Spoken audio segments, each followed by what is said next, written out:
Hello and welcome to WomanVision TV. I'm your host, Nadia Jordana. My guest today is Ellen J. Kennedy, PhD. She is the founder and executive director of World Without Genocide, a nonprofit organization committed to protecting innocent people around the world. Let's talk to her in person about the work she's doing.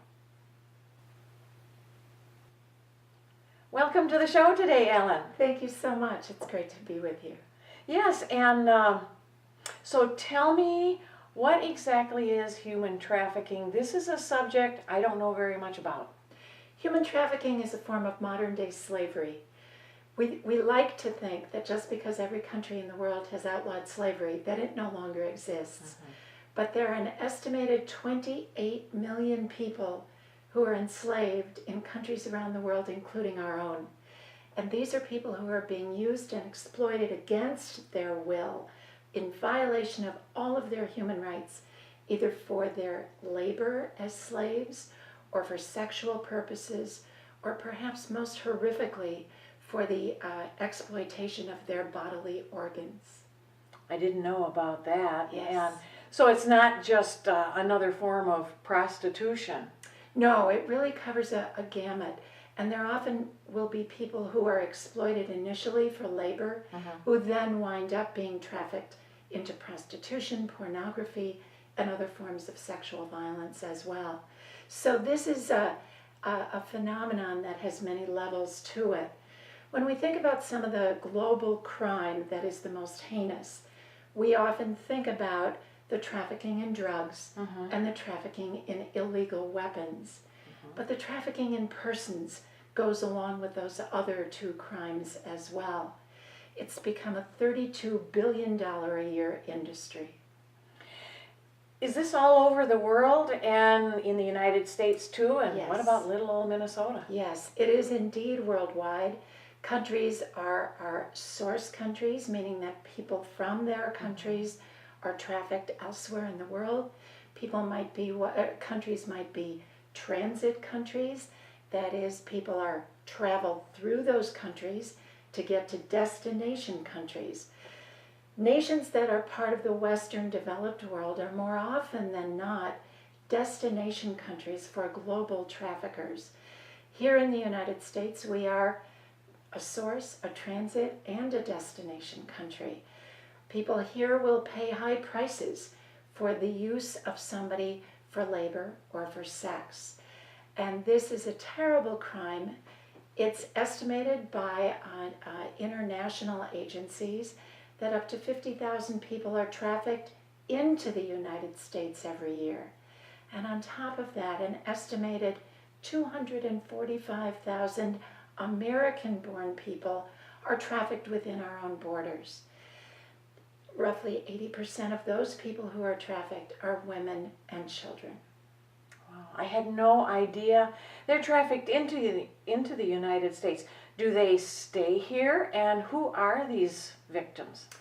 Well, I think it's important for us to understand first that the majority of people who are being trafficked here in the United States are not coming in from other countries. They are indeed women, occasionally men, boys and girls, who are part of our national-born citizenry. Okay. Here in Minnesota, a disproportionate number of those who are trafficked are Native American women and girls, and they are being trafficked on the ships up on the North Shore. Often these Native people are being trafficked not by people within their own Native community, but by white men. So it's a heinous crime. Absolutely. And are local and state agencies doing anything about this? We don't hear about it on the news, at least I haven't. And is there support for the victims and the survivors? There are wonderful efforts that are being taken here in Minnesota.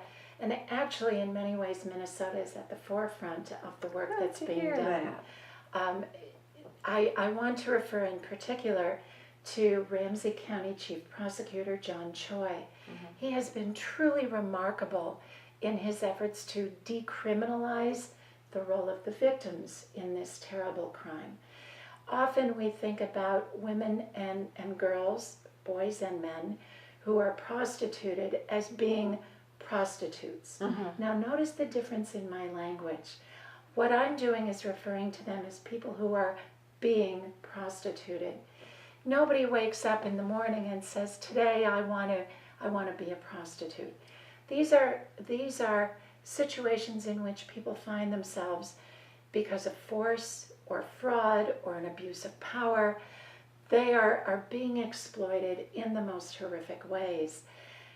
But yet, in the past, our system of criminal justice has often blamed these people, these victims, for the crimes themselves. What John Choi and other people in Minnesota are doing is saying, these are the people who are the victims, these are not the criminals.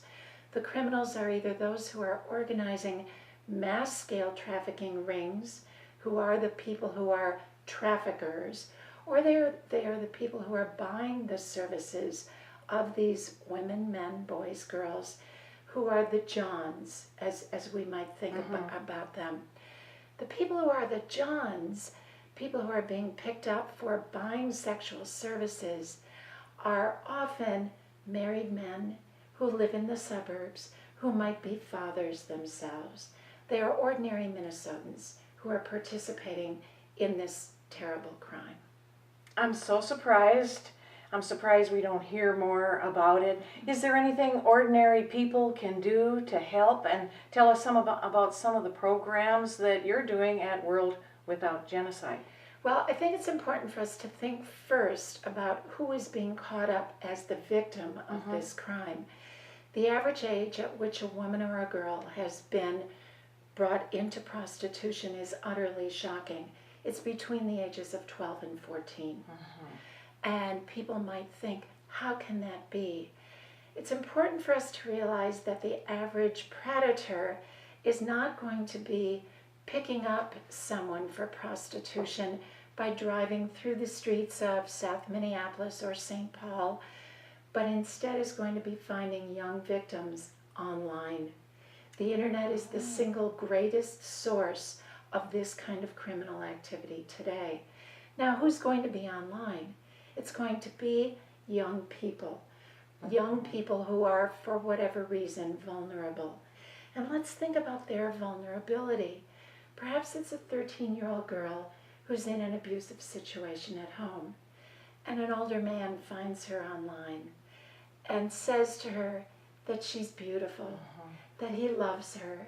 He wants to meet her, perhaps at the Mall of America, which is a place where far too many of these transactions might occur.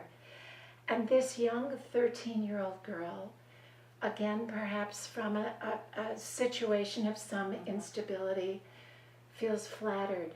She's 13, he's 25 or 32, and says he loves her and will buy her things and take her places. And this young person then is vulnerable to this predator. And this predator is able to take this young girl or young boy, but most often young girl, and exploit her, sell her body over and over again for sex. Now, some of the organizations that are doing wonderful work include a St. Paul-based organization called Breaking Free. Breaking Free was formed in 1996 by a remarkable woman named Vidnita Carter. Vidnita had been sex trafficked herself as a young woman and felt that it was truly important for women to be able to break free of these bonds that are suppressing them. Breaking Free provides transitional housing, provides legal support, and provides social services to women and girls to help them restore their dignity, to help them regain ranges of choices in their lives. Another organization is Civil Society, formed by Linda Miller. Civil Society provides legal services largely to women who are being trafficked into Minnesota from other countries and who are looking for ways to assert their legal rights within the justice system to prosecute those who have perpetrated these crimes against them. I'll be sure to put those web addresses on the Right. screen. And I'm wondering if there's anything else you want to add before we go today? Yes, I think it's really important for people to think about what the signs are that young girls or boys, men or women, might be in these situations of vulnerability and abuse.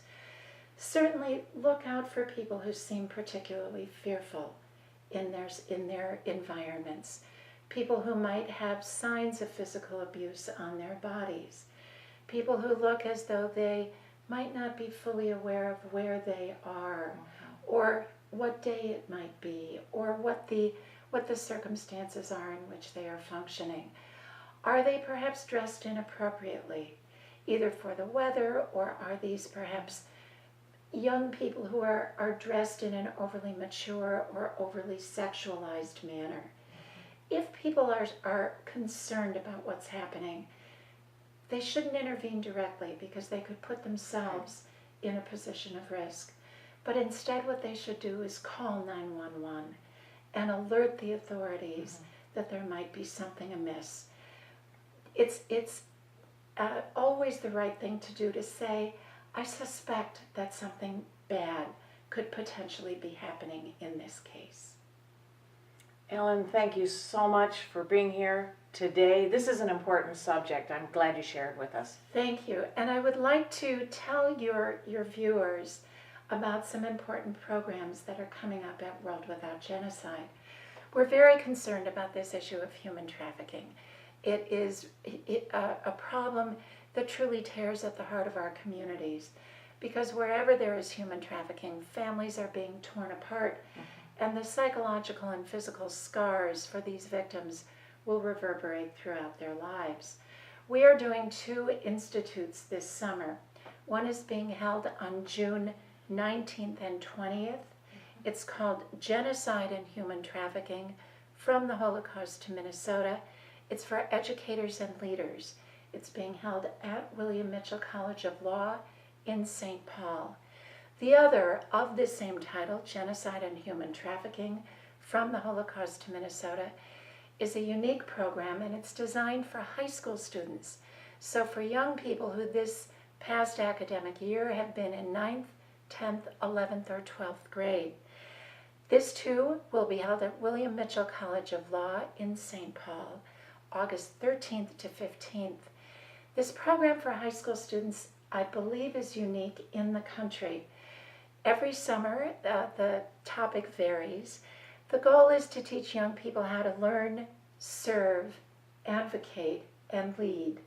We are truly building the next generation of human rights advocates and supporters from the ground up. There are scholarships available for all people interested in these programs. They're open to the community, and we hope to see our viewers there. Thank you. Thank you very much for being here today. That's the show for today. Thank you for watching. Dr. Ellen Kennedy's website is worldwithoutgenocide.org. Please join us next time on WomanVision TV. It's where women talk.